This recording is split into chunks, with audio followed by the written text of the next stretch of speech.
Welcome back to some new r/malicious compliance stories, where people comply to the letter, but not the spirit of a request. I hope you had a great day. Thanks for all the likes and comments on the last video. And now let's start with the first story. It's called Only Your Job. I work in a warehouse. A while back we got a new supervisor who was very focused on enforcing protocol. His main rule was that no one should touch anything unless it was specifically part of their job. That was his line. Don't touch it unless it's your job. One morning I noticed that one of the older machines was starting to smoke. I'd worked with it before and I knew what was going on, but I remembered the rule. So I let the supervisor know. He barely looked up and said, "Don't touch it unless it's your job." So I didn't. I went back to packing. About 10 minutes later, the machine actually caught fire. The floor had to be cleared out. Maintenance took a while to respond, and by the time they arrived, the machine was beyond repair. It was completely ruined, and production had to be shut down for the rest of the day. After that, the "don't touch anything" rule was quietly dropped. I had just done exactly what I was told.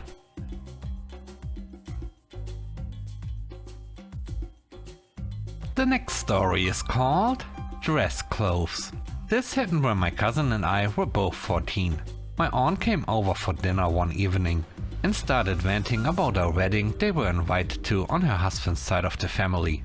It was going to be a big event at a fancy venue, and she was frustrated because my cousin absolutely refused to go shopping for anything to wear.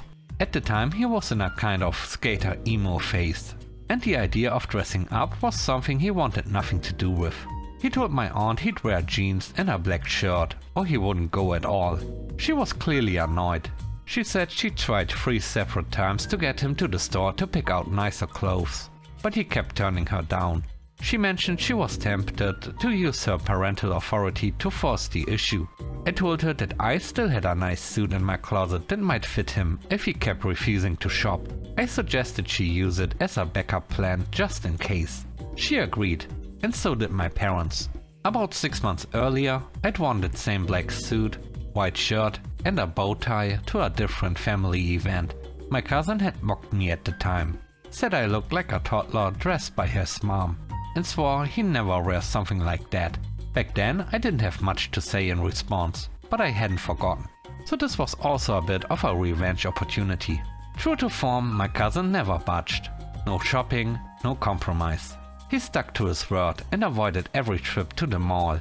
But he never said he wouldn't wear a suit at all, only that he wouldn't go buy one. Wedding day came, and he still had nothing to wear. So they brought out my old suit. I wasn't there to see it in person, but I saw the pictures. There he was, grumpy in the same suit he once mocked, with a white shirt that fit a little too tight, and that same bow tie. All day I kept thinking about him quietly stewing in my suit, and probably regretting the decisions that led to that moment. And every time the thought crossed my mind, I smiled.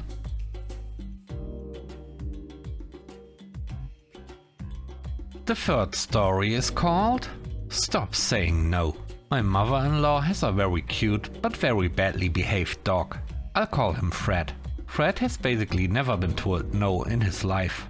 Anytime he does something wrong, my mother-in-law just laughs and shrugs it off. On a recent visit, Fred got into a few things he shouldn't have, and I told him no. He didn't respond to it, obviously. After the 3rd time or so, my wife pulled me aside and told me to stop saying no to him. She said it wasn't my dog and that her mom was getting upset. Later that evening we were getting ready for dinner. I was already sitting at the table, while my wife and her mom were still in the kitchen finishing a few last-minute things. Fred jumped up on one of the chairs and knocked over an entire plate of pot roast onto the floor. I just sat there and didn't say a word. While they were cleaning it up, my wife asked me if I had seen Fred at the table. I said, "Yep, I saw everything. And you said I can't tell him no." So she didn't say anything back, but I could tell she was holding it in. The last story is called Fair Deal. My 13-year-old daughter recently got really into baking. Cupcakes, cookies, banana bread, all of it. She was doing well, but she often left a bit of a mess behind. flour on the counters, utensils in the sink, oven mitts left around the kitchen. One day, after cleaning up another baking aftermath, I lost my patience and said, "If you can clean up properly, then just don't touch anything in the kitchen at all." She nodded and said, "Okay." The next week I came home from work to complete silence. No smell of baked goods, no music playing from the kitchen. I figured she had taken my comments seriously. Then I noticed something else. The dishwasher was still full. The garbage hadn't been taken out. The sink was full of dishes. The groceries I had asked her to unpack were still in the bags. I asked what was going on. She replied, "You said don't touch anything in the kitchen, remember?" So I didn't. After that we renegotiated the rule. Now it's, you can bake if you clean like a pro. She agreed. I got cookies. She got the last word. A fair deal. Thanks for watching the video to the end. I hope you enjoyed it. If you did, please don't forget to leave a like, comment and subscribe. And if you have time, watch another one of my videos. Also, if you want to support me further, check out the channel membership or Patreon. And now, I hope you have a great day. See you soon. Bye bye.